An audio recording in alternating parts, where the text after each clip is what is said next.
With the recent news that Godzilla and King Kong are finally gonna have a second rematch after 52 years, and the settled news of Shin Godzilla, I thought there would be no better time than to count down the top 10 Godzilla video games. Today's top 10 was suggested by Mun Brud.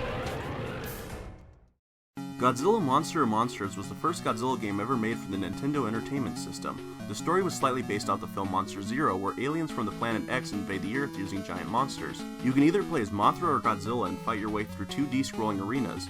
For the first Godzilla game ever made, it wasn't half bad. You get to fight a lot of Godzilla kaijus and even monsters from other Toho films. The only downside is the continuous bombardment of annoying enemies. You're either shot to the ground every second as Mothra, or you're stopped by giant rocks as Godzilla. Now if only this game had the Godzilla dance.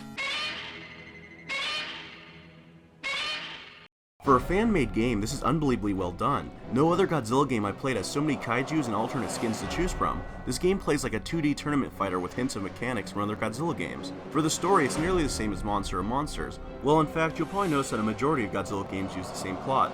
Battle Royale is also constantly being updated with new monsters, levels, and music. But the biggest plus is that this game's free to play. You can find a link to it in the description.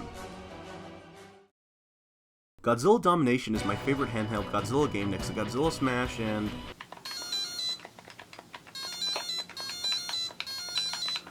Anyways, Godzilla Domination for Game Boy Advance can simply be described as colorful and fun. The monster selection isn't as luxurious as other games, but for the handheld it's fine.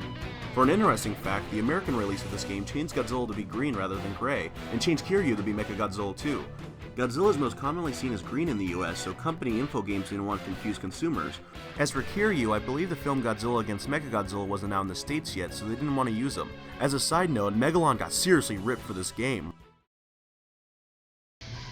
Godzilla Unleashed had a chance to be the best Godzilla game ever made. It had the monsters, levels, and even a story. The only problem it had was its controls. The Wii made it near impossible to pick up other monsters or simply attack them. You had no chance when it came to beam battles, you just had to flail around and pray you were successful. The PS2 version didn't make a difference either because the Wii version had all the new maps and monsters. In the game's defense, it made fanfare monsters playable and even added original new ones like Obsidius and Crystalak. This Dreamcast title is basically the simulator of Godzilla games. All you do is destroy cities within a time limit. If you don't get 100% in time, you have to do the level over again. If you miss only one tree, you're screwed. The best thing about this game, however, is you can unlock Minya and even Dr. Serizawa as playable monsters. These are the greatest unlocks I've ever seen in the video game. It's just too freaking amazing. There used to be a time where I considered Godzilla Save the Earth to be my favorite game. It was the first Godzilla game where I could play as my favorite kaiju Space Godzilla. The game also included a lot of other monsters that people were playing for the first time. What also made this game unique was its bonus activities. Depending on what difficulty you chose, you could play either basketball, throw buildings at the military, or even play an underwater stage where you fight the sea monster. Also, any game that has the best Godzilla song in the title gets a bonus in my book. Save the earth, save the earth, and the solutions stop pollution, save the earth.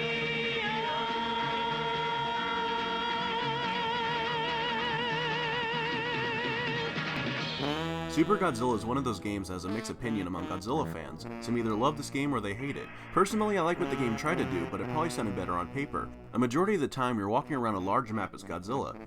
The primary goal is usually to level up or find a boss you need to fight. Why some fans don't enjoy this game is because it quickly becomes repetitive and the fighting is confusing as all hell. You have to approach the enemy, throw a single punch, then walk back and forth until you're given a random special attack. Other than that, the best part of this game is the ending. When Godzilla is fully upgraded, he turns into Super Godzilla. The final boss is a Toho monster that never made it into any of the films. Bagan was originally going to appear in the movie Return of Godzilla, but it was scrapped. There was even a Mothra film he was going to appear in, but it was scrapped as well. Even if fans didn't like the game, everyone still wants to see Bagan in a future film. I've been asked to talk about this game for a while now.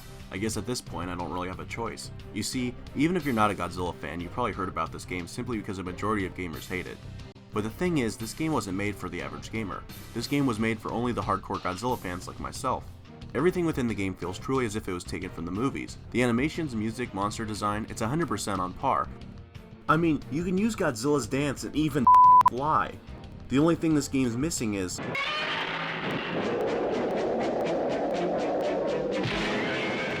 What people are hating is its controls, unfair battle system, and graphics. I'll admit the controls are funny, fighting other players is usually unfair, but the graphics, I think people are just insane.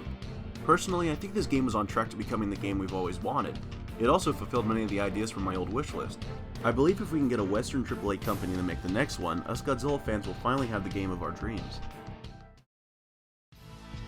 Only a year after the first Godzilla generations, Maximum Impact became everything the first one should have been and more. Instead of destroying cities within a time limit, you play as Godzilla in on-rail style stages. Though you have limited control of Godzilla, the game is still a lot of fun and shows off some of the coolest designs for already existing characters such as Mogira and Mechagodzilla.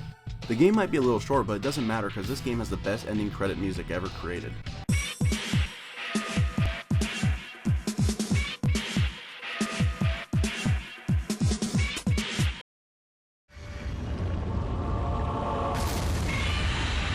At number 1, we have Godzilla Destroy All Monsters Melee. This game is just all around amazing. The controls are excellent, the graphics are arousing to the eyes, and the music, my god, the music is absolutely perfect. There's not a single problem I can find with this game.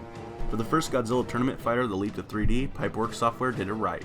This game originally came out for the GameCube, but I prefer the Xbox version because it includes an additional monster and maps.